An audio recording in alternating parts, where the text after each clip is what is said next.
Para mim é uma honra imensa estar aqui, ainda mais para falar sobre esse tema, né? Um tema tão atual, um tema que pouco tempo atrás a gente não falava, era quase que um tabu.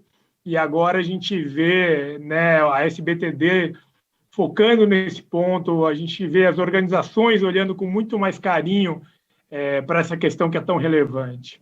Eu prometo que eu vou responder no final da apresentação qual que é a equação, tá bom, entre espiritualidade e resultado, mas eu já posso adiantar que elas estão diretamente relacionadas, tá? Esse tema é um tema extremamente apaixonante e é incrível como tem coisa nova sobre o assunto e como o assunto é também bastante divergente. Então, aqui eu estou muito mais para dar minha visão da visão de uma pessoa de negócios sobre o assunto do que entrar realmente na literatura, falar da tecnicidade do assunto. A minha ideia aqui é dividir com vocês, longe de eu trazer verdades, mas sim trazer uma visão de uma pessoa que está diretamente ligada ao negócio sobre espiritualidade e resultado. O primeiro ponto que eu queria trazer, e foi magnífico participar desse tema, porque eu fui conversar com diversas pessoas que eu admiro muito do mundo corporativo, e aqui eu estou falando muito do mercado financeiro, estou falando muito do mercado agro, estou falando muito do mercado farmacêutico, que são áreas aí que eu tenho uma relação maior, seja porque eu já trabalhei, ou seja porque eu tenho pessoas bem próximas na área. E o que eu vi que tem uma divergência muito grande sobre o assunto.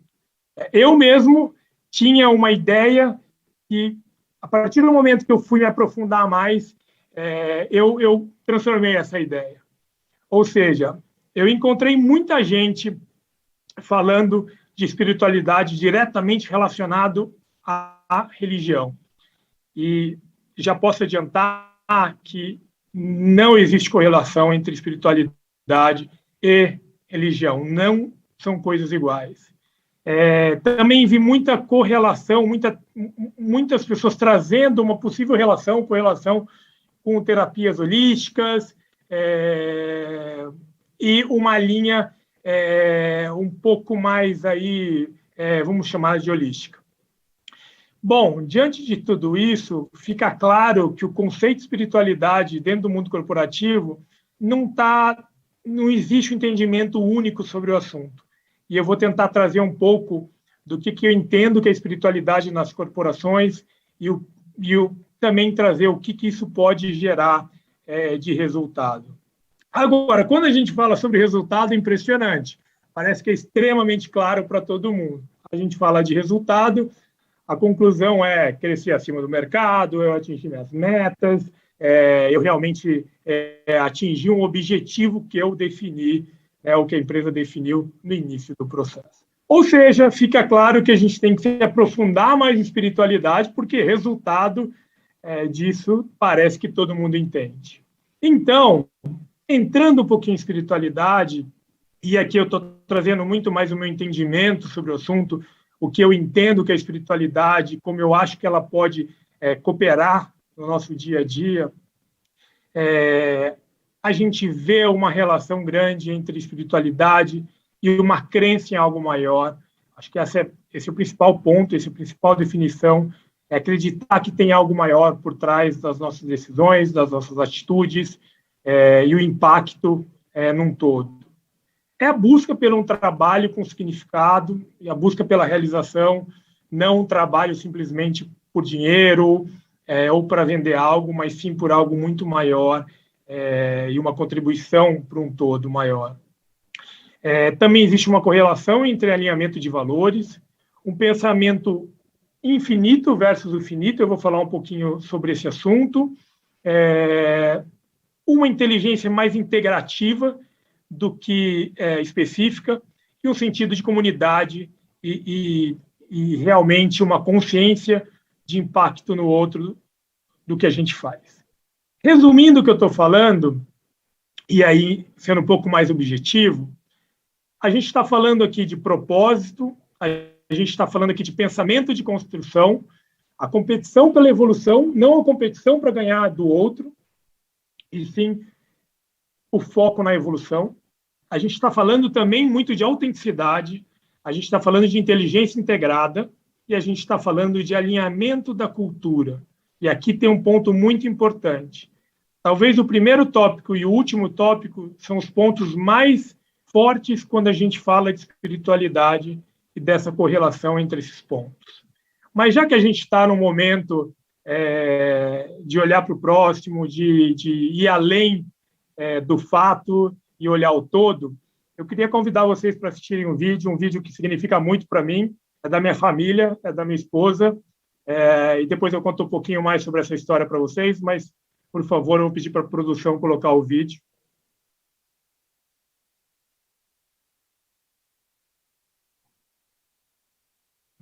Eu acho que todo mundo tem uma missão na vida.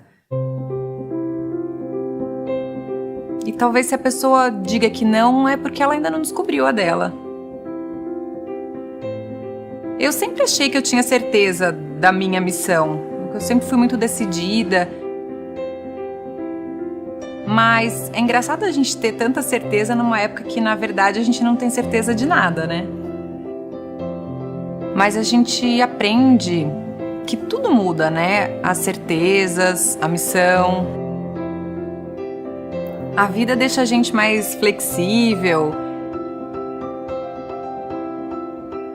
A vida deixa a gente mais surpresa. E as certezas ficam incertas. E a gente acaba esquecendo qual era a nossa missão. É quando a gente descobre que a missão de algumas pessoas é fazer a gente lembrar do que a gente é feito.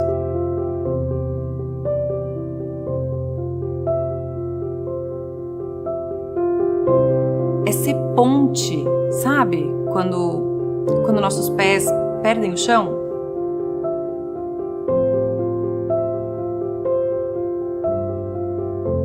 E aí a gente descobre que os milagres estão bem mais perto do que a gente imagina.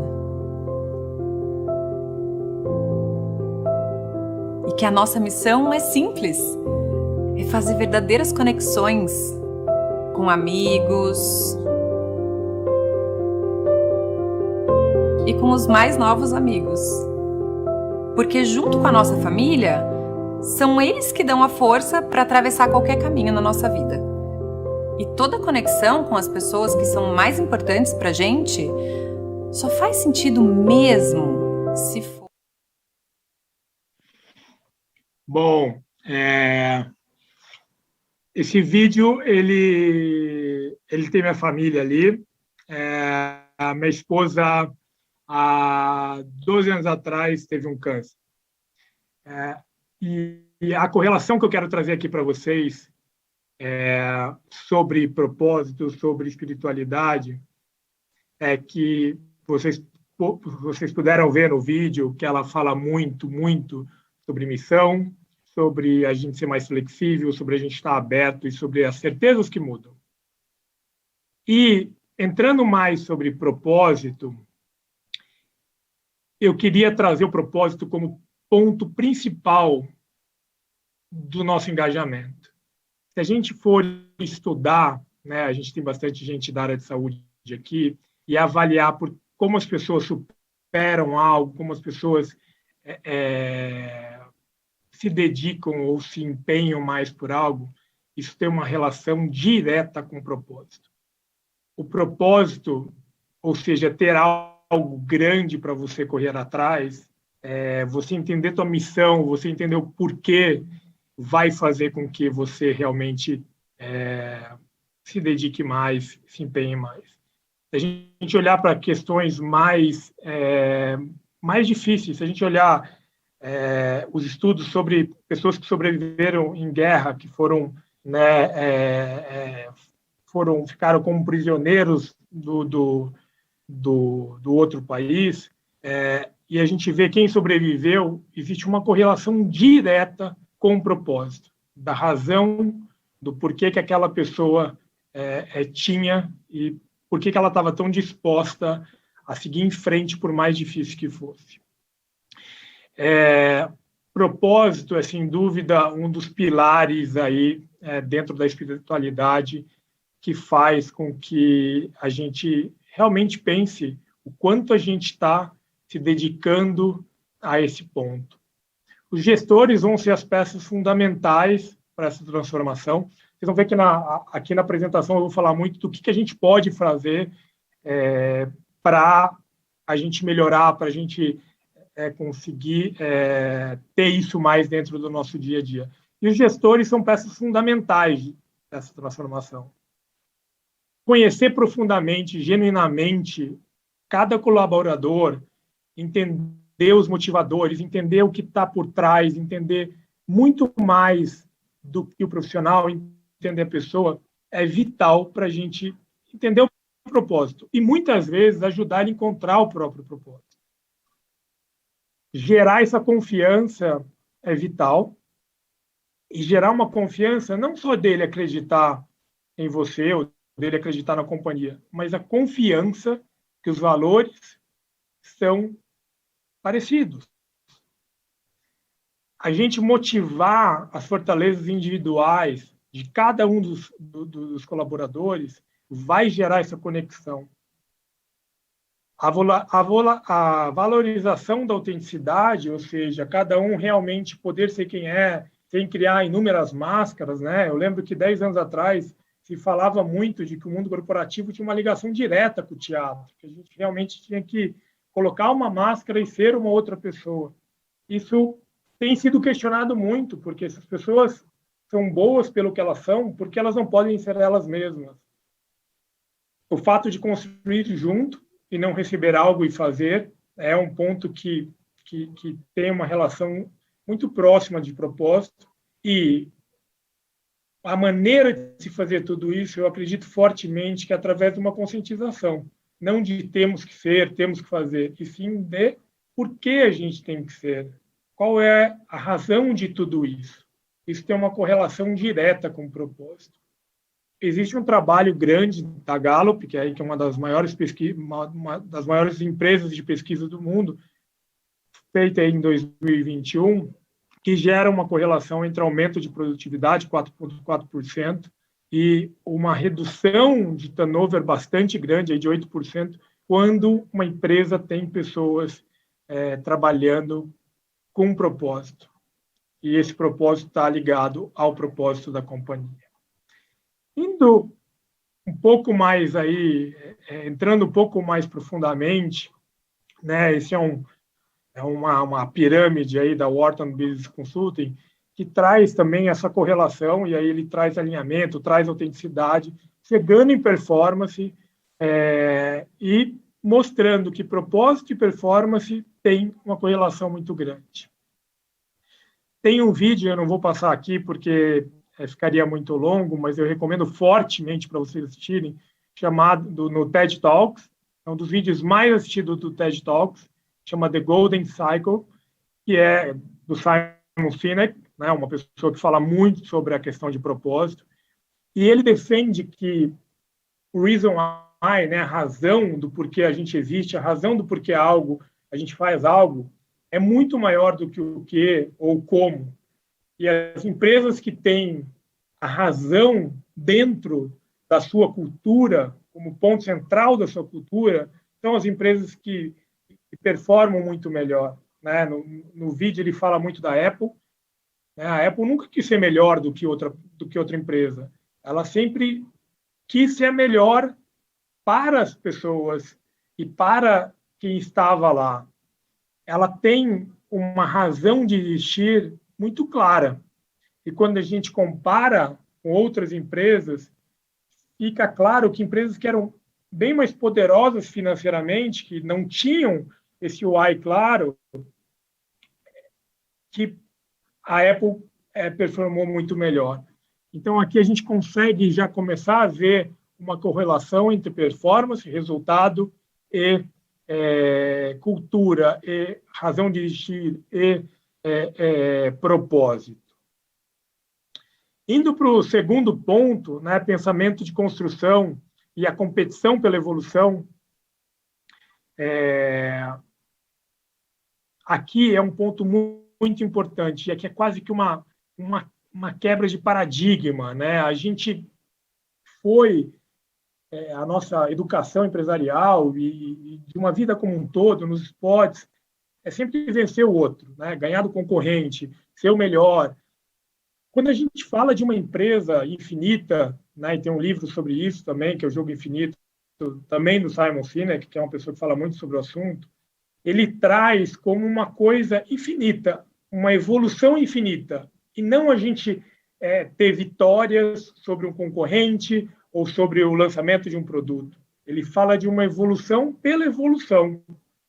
pelas pessoas, e não pela empresa em si.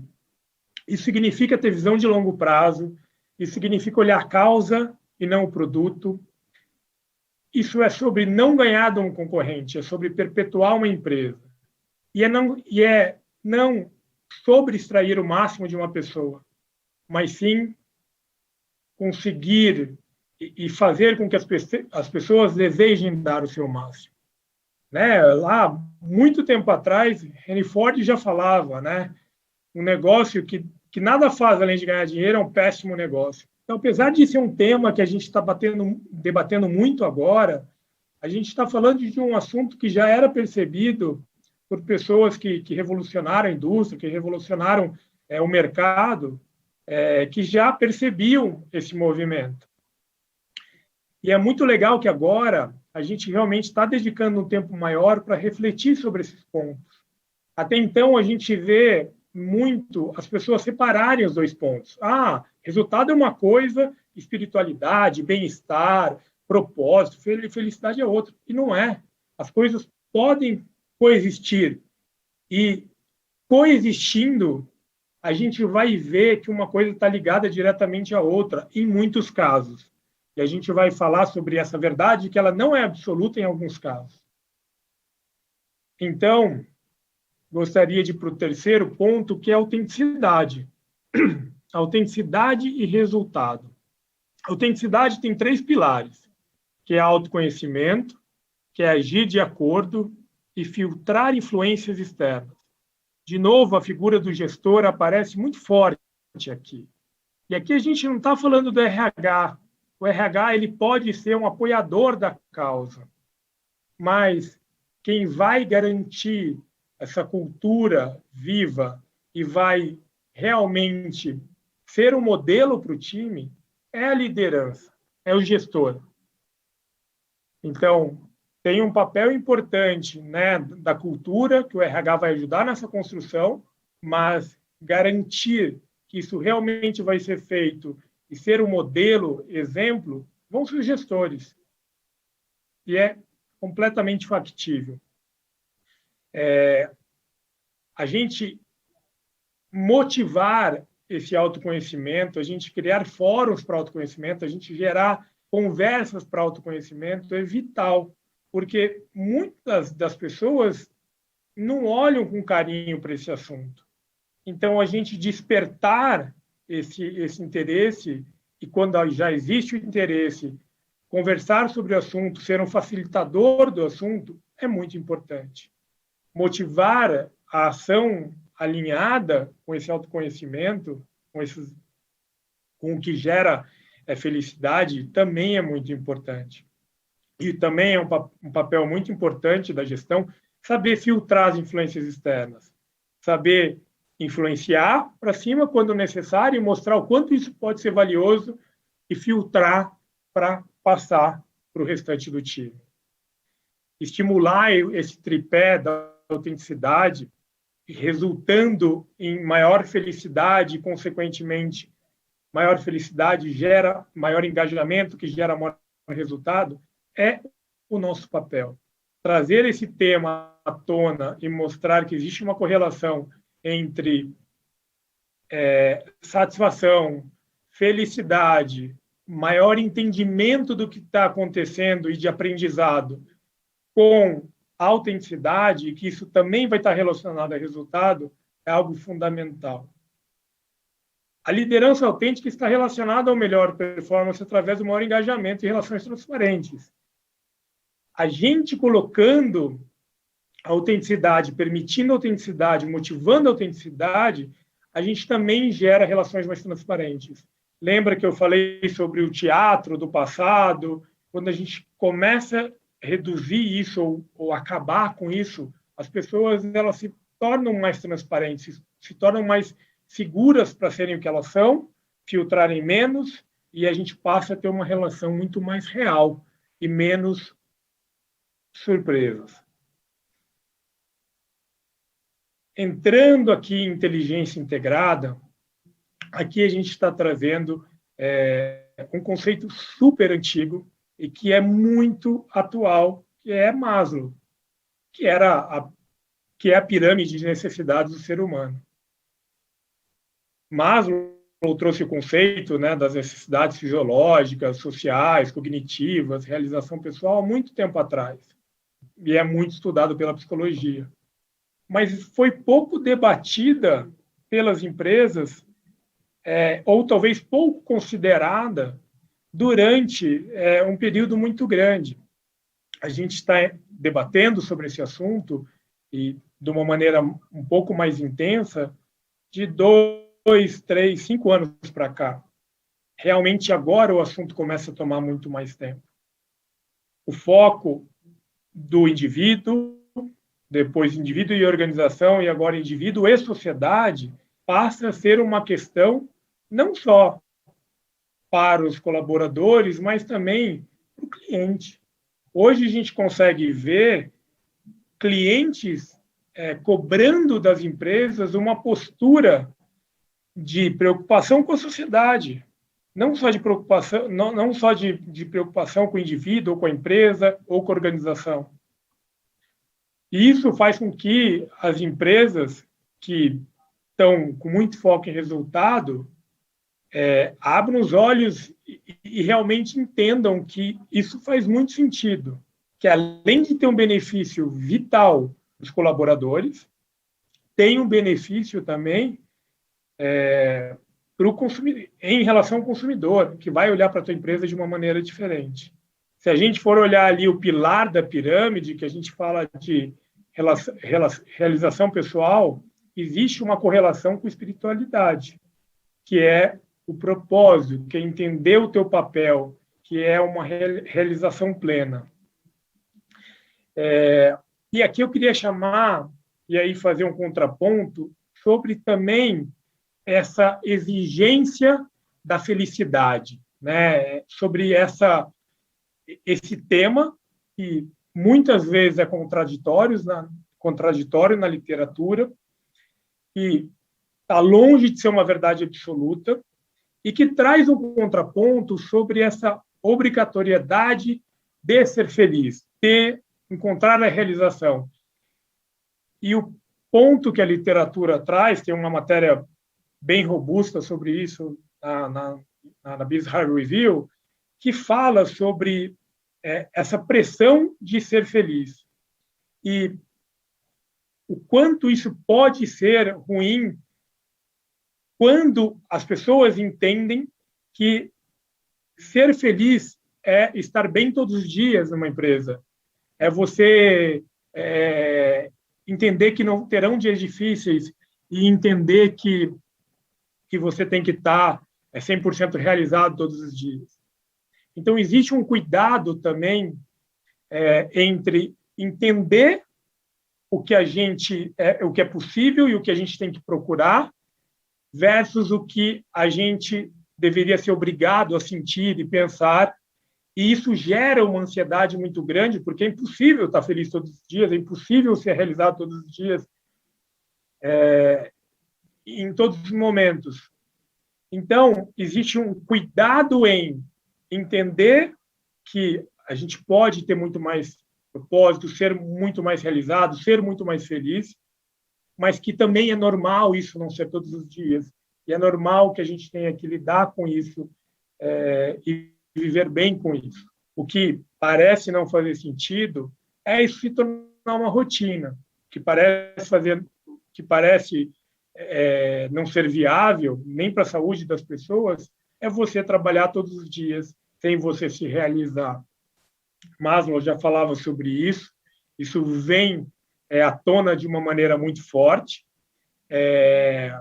E a gente também chama atenção aqui para uma visão que vai muito além do indivíduo e organização, e vai para um olhar bem mais forte para o impacto na sociedade, para o que a gente está fazendo que vai impactar na sociedade como um todo. O quinto ponto, que é um ponto que eu acho que vale uma atenção ainda maior, é o alinhamento da cultura com o profissional e organização. As empresas que têm uma cultura clara têm uma vantagem muito grande em contratar, em desenvolver as pessoas, porque as empresas têm clareza do que elas querem, do que elas valorizam e como elas vão reconhecer os profissionais considerando a sua cultura. O alinhamento dos talentos com a estratégia do negócio, que está diretamente relacionada à cultura, vai garantir o resultado ou não. Ter o compromisso dos líderes, eu já falei bastante, né, do papel do líder nesse processo, também é muito relevante. Porque se eles não comprarem, se eles não estiverem alinhados com a cultura, se eles não acreditarem, se eles não se motivarem por isso, isso não vai ser cascateado e o time não vai ter...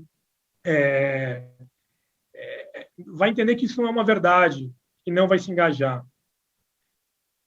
Como eu já falei, né, ter uma cultura clara, ter uma cultura forte, vai deixar claro para todo mundo qual é o papel de todo mundo, para onde cada um tem que ir. E é interessante porque, vendo um pouco da literatura, a gente vê que as empresas que têm cultura forte tem casos que os colaboradores não sabem definir exatamente ali qualquer visão, mas eles sabem dizer porque gostam ou porque não gostam daquela organização. E quando eles falam sobre o que eles gostam, a gente consegue identificar a cultura lá. Então, claro que o ideal, né, essa visão, essa missão, esse propósito está muito claro. Mas mais importante do que isso é a gente escutar das pessoas sem mesmo elas terem claro qual é no papel, lá o que está escrito no papel, mas elas sentirem e gostarem daquilo que a empresa entende que é a missão dela. Isso tem um impacto muito grande no engajamento e na realização e, consequentemente, um impacto no resultado. Levando para um outro lado, quando a gente pega uma organização que é muito mais pragmática, que é muito mais focada em resultado, que entende que o profissional ele é um profissional, ele não é, ele é uma peça fundamental dentro daquela estrutura e não vê o profissional como um todo, não vê o profissional, né, o lado pessoal, o lado mental, e sim olha o profissional como um contribuidor para a organização e depois daquele momento ele está fora da organização, mas você tem profissionais que têm esse perfil, o resultado também pode ser positivo. Então, olhando, né, para algumas instituições financeiras ou para as empresas mais agressivas do passado, aonde performance era absolutamente tudo, independente do que estava por trás, era sempre vencer o trimestre, vencer o mês, vencer o ano, atingir os resultados sem olhar para o impacto no todo, sem olhar para o que a gente estava gerando para a sociedade. Quando a gente tem essa organização e a gente tem o profissional com esse perfil e eles estão alinhados, no primeiro momento, o resultado também vai dar certo. A gente não está falando de perenidade, a gente está falando de resultados imediatos e que realmente podem acontecer. a minha visão é que o grande problema está em quando as culturas se chocam. Quando a gente tem um candidato que pensa de uma maneira, um profissional que pensa de uma maneira, e a gente tem uma organização que pensa de outra maneira. Quando a gente tem essa divergência, é onde a gente tem a insatisfação. A insatisfação pelo lado da empresa ou uma insatisfação pelo lado do profissional. Então, cultura, definição da cultura, o propósito, né, o reason why, o porquê que eu existo, não para que eu existo, mas o porquê eu existo. E qual é o impacto que eu quero gerar, é algo vital.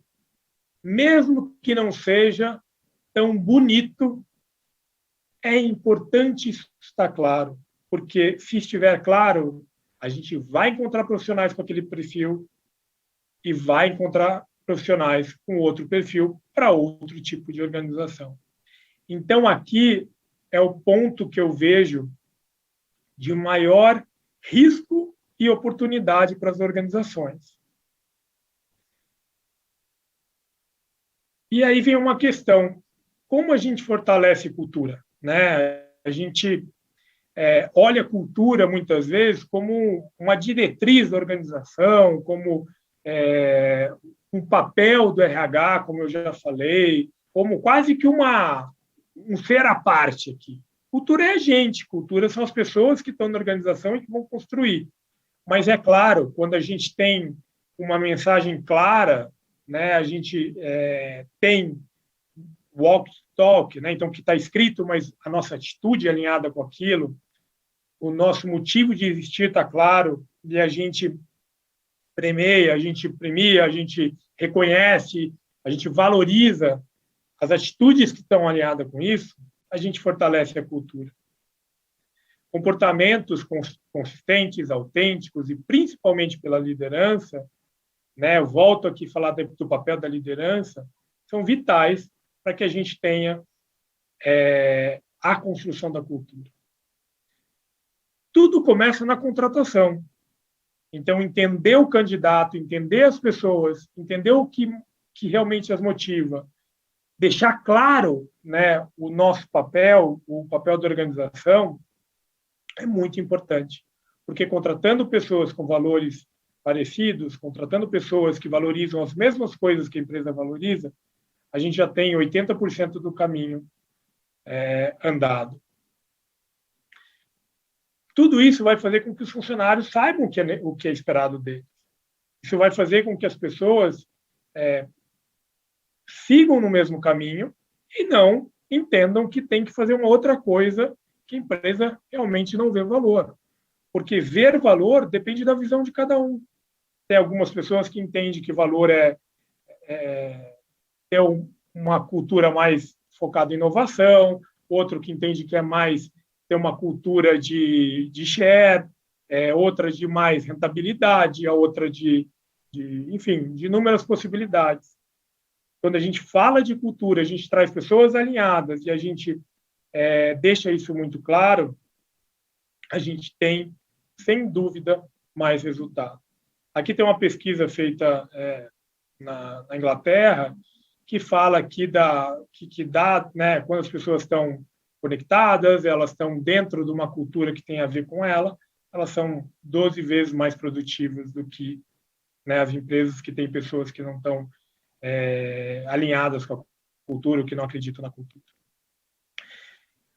Até agora eu falei da correlação entre alguns pontos, né, que, na minha visão, estão dentro de espiritualidade e que podem ter um resultado importante, podem ter uma influência sobre o resultado importante.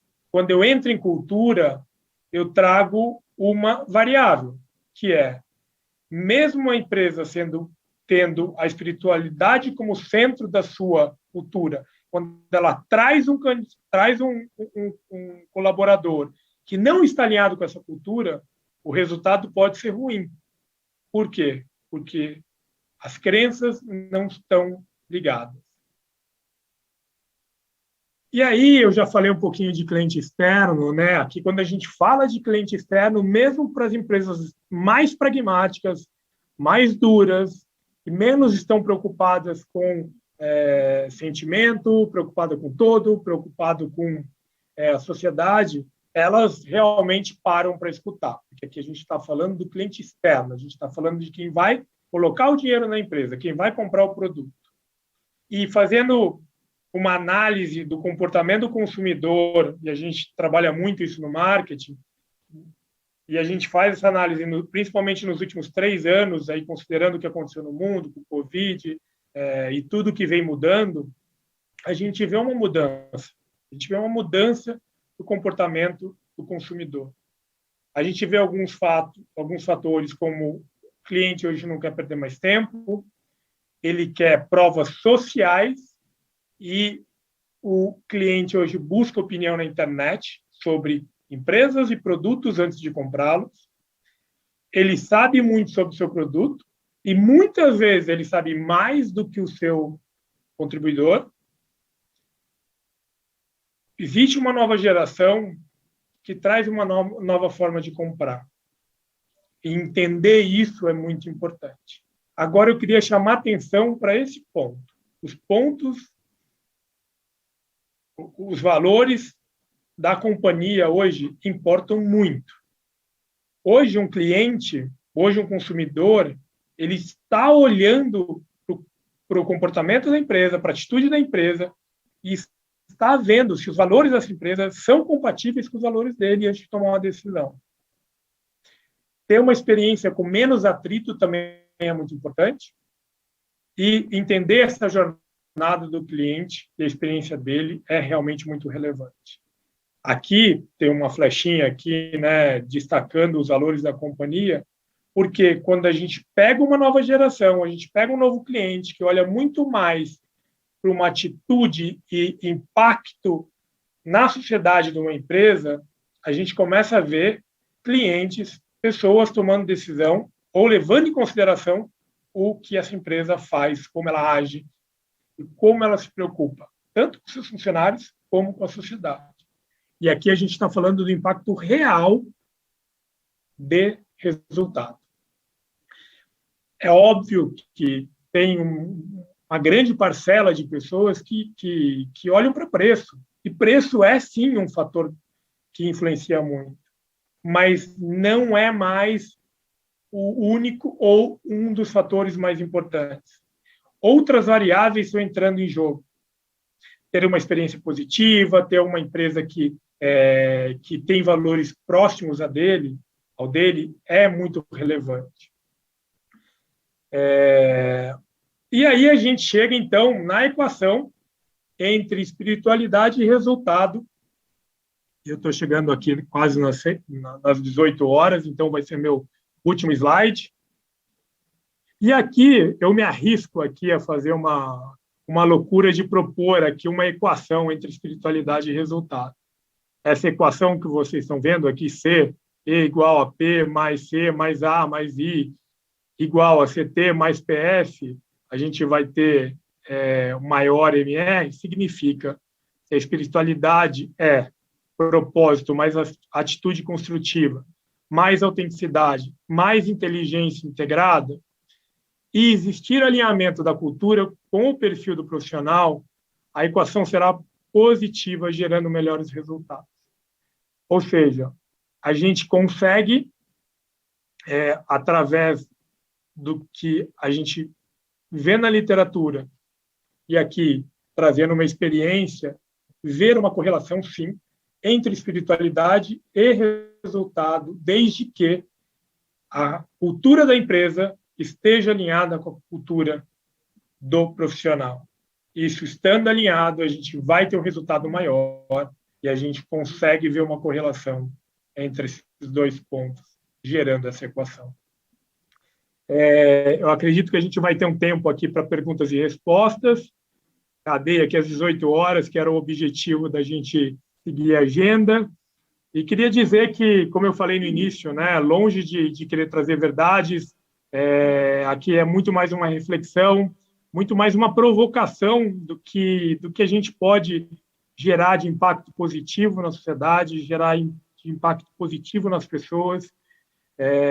A gente, às vezes, tem uma ideia de gerar um legado, de construir algo gigantesco, mas me parece que tocar o coração de uma outra pessoa, me parece que escutar uma pessoa genuinamente, me parece que você transformar um pouquinho o dia de cada um é um legado também muito importante.